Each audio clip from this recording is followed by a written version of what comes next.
Assalamualaikum warahmatullahi wabarakatuh. Kita awali edisi kali ini dari Piala Dunia U17.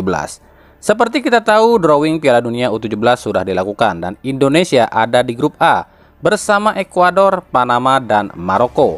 Grup ini bisa dibilang mudah juga tidak, berat pun tidak. Sebab jika bicara grup berat, mungkin grup D yang paling berat yang diisi oleh Jepang, Polandia, Argentina, dan Senegal. Di Indonesia sendiri ada 4 stadion yang akan dipakai untuk gelaran Piala Dunia U17, yakni Manahan Solo, GBT Surabaya, Jakarta International Stadium, dan Sijalak Harupat Bandung.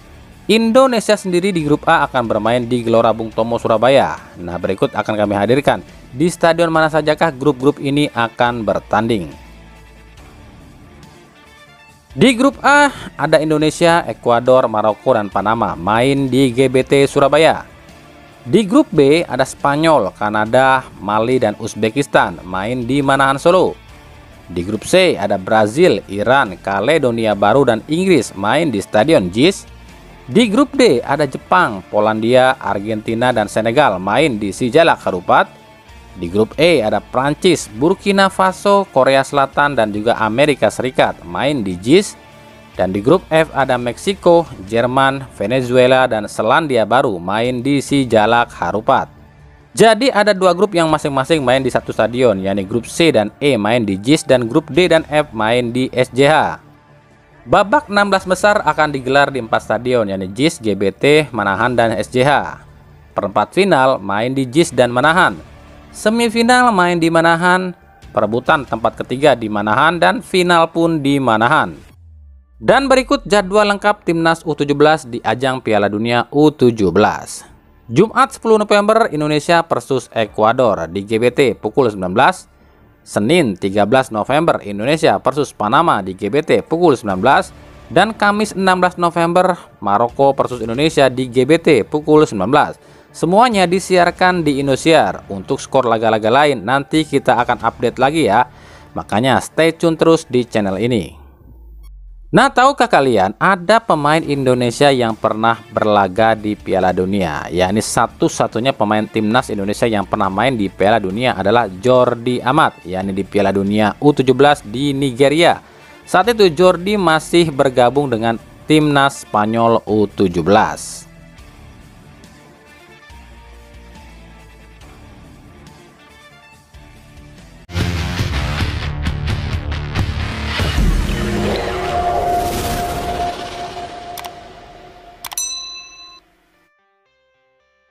Ketum PSSI Erick Thohir diketahui mengundang para kelompok supporter untuk diskusi pada Jumat 15 September kemarin. Lalu apa hasilnya?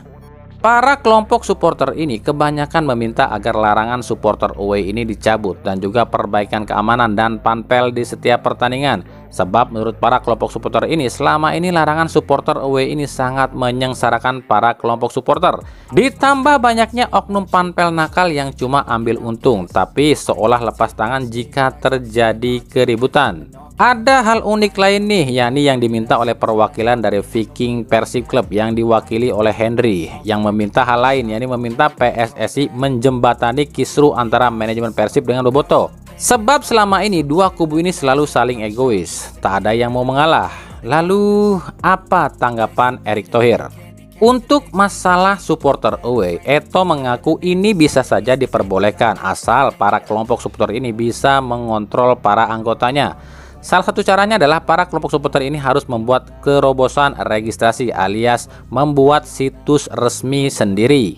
Contoh, Jackmania punya situs resmi yang isinya adalah data-data lengkap para anggota Jackmania. Jadi nantinya para supporter yang dibolehkan away ini khusus untuk para supporter yang sudah terdaftar di situs kelompok supporter itu saja dan memiliki kartu anggota. Sementara supporter yang tidak terdaftar di kelompok supporter tersebut dianggap supporter ilegal dan tak boleh nonton meskipun memakai atribut atau tanpa atribut. Tujuannya apa? Supaya nanti jika terjadi keributan itu klub nggak lagi sepenuhnya disalahkan sebab sudah terdaftar dan terdata siapa saja yang bisa datang ke stadion. Cara mendatanya gimana? Jadi jika supporter ini sudah terregistrasi di kelompok supporter atau di situs kelompok supporter ini, nama dia ini akan terdaftar dan boleh beli tiket. Jadi nggak akan susah buat nyari tahu siapa yang ribut dan siapa yang tidak. Tapi menurut kami ini tetap akan sulit. Kenapa demikian? Sebab selama ada yang namanya tiket umum ini akan rancu. Bisa saja kan supporter away ini biasanya dikasih jatah 1000 tiket misalnya nih, tapi ada tiket umum jatahnya 2000 dan supporter away ini nggak kebagian tiket away. Dan bisa saja kan beli tiket umum. Dan Panpel pun pasti ngejual tiket ini dong. Dan kalau terjadi keributan, otomatis para kelompok supporter ini nggak mau tanggung jawab dong. Sebab yang ribut ini misalnya ya bukan dari kelompok mereka atau beli tiket umum, yang mana mau kelompok supporter tanggung jawab. Pokoknya ribet kalau ngurusin masalah supporter Indonesia mah. Apalagi selama masih banyak supporter bocil yang bisanya cuma tawuran doang, yang otaknya diisi sama Amer dan Tramadol doang, ya kan?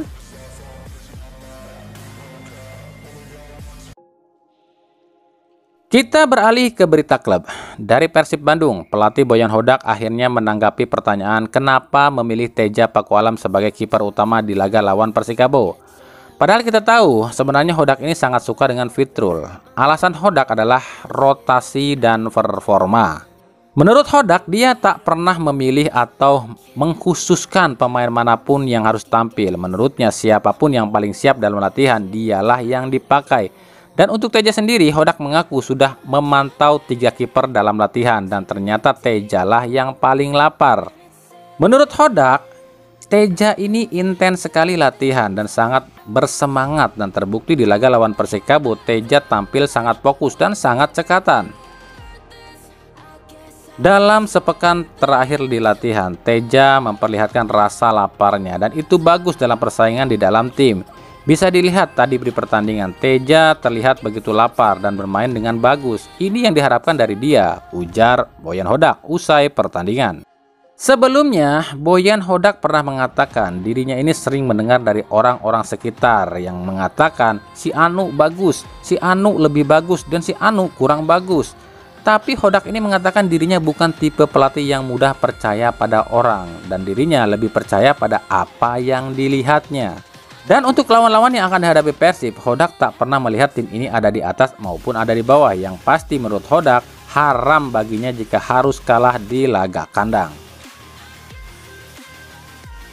Inilah hal miris dalam sepak bola, terlalu banyak intervensi dari pihak-pihak luar, dari supporter, dari klub, dari pemain pada pelatih, tentang siapa saja yang harus dimainkan oleh pelatih.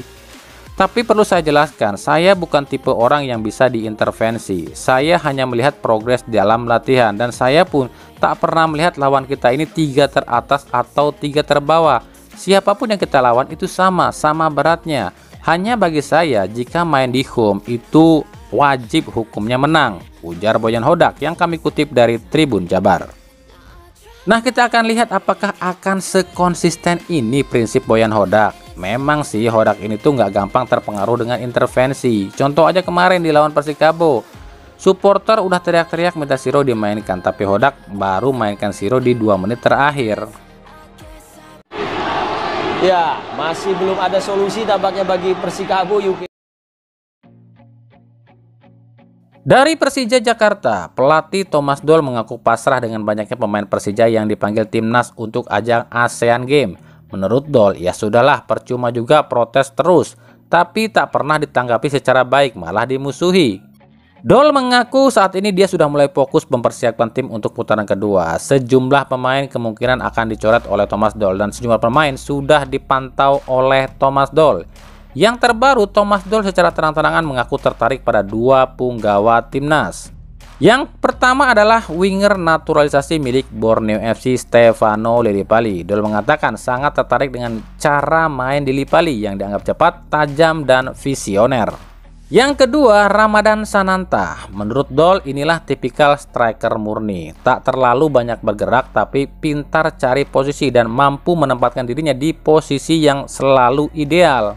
Lalu, apakah mungkin Persija bisa mendatangkan 2 pemain ini? Lillipali sendiri masih terikat kontrak dengan Borneo FC hingga 2024, yang artinya Persija harus merogoh kocek cukup dalam untuk bisa memboyong Lillipali.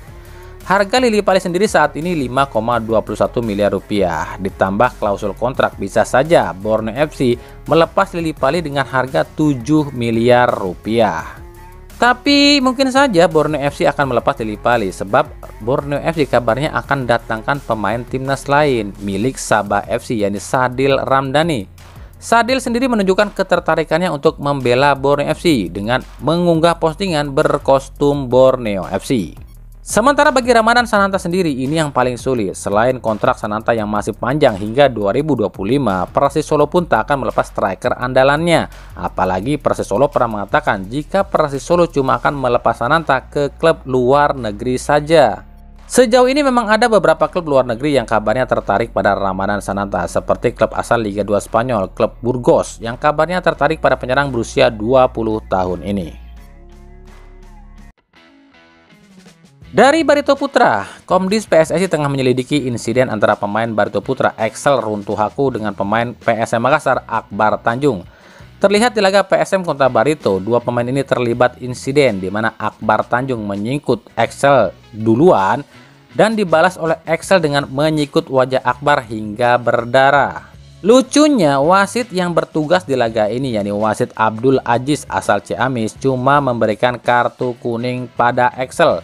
Padahal jika sesuai law of the game FIFA, Akbar Tanjung ini harusnya kena kartu lantaran memprovokasi lawan dengan menyikut Excel. Tapi Excel pun harus kena kartu merah sebab ini lebih kasar. Inilah salah satu alasan kenapa STY ini nggak pernah memanggil Excel Runtuhaku ke timnas. Meskipun Hasnur Yadi Sulaiman selaku Esko PSSI yang juga bos dari Barito Putra pernah menawarkan Excel pada STY. Mental Tarkam yang belum bisa hilang dari Excel yang membuat pemain ini rawan jika main di timnas. Bicara soal kinerja wasit yang penuh dan selalu penuh kontroversi, ini pun terjadi lagi di laga Bali United versus Rans Nusantara FC. Yakni saat Nofri Setiawan sengaja ambil bola padahal bola belum melewati garis. Wasit yang memimpin laga kala itu, yakni wasit Asep Iyandi asal Karawang ini tak memberikan kartu pada Nofri. Padahal asisten wasit yakni Fajar Furkon sudah memberikan gestur jika Nofri ini harus kena kartu kuning. Entahlah, liar kalau lihat wasit negara Konohama. Katanya kemarin udah adain workshop. Kok ngono-ngono ae yo, pada baik lakap bener. Kagak ada perubahannya. Nu balik hiji ge.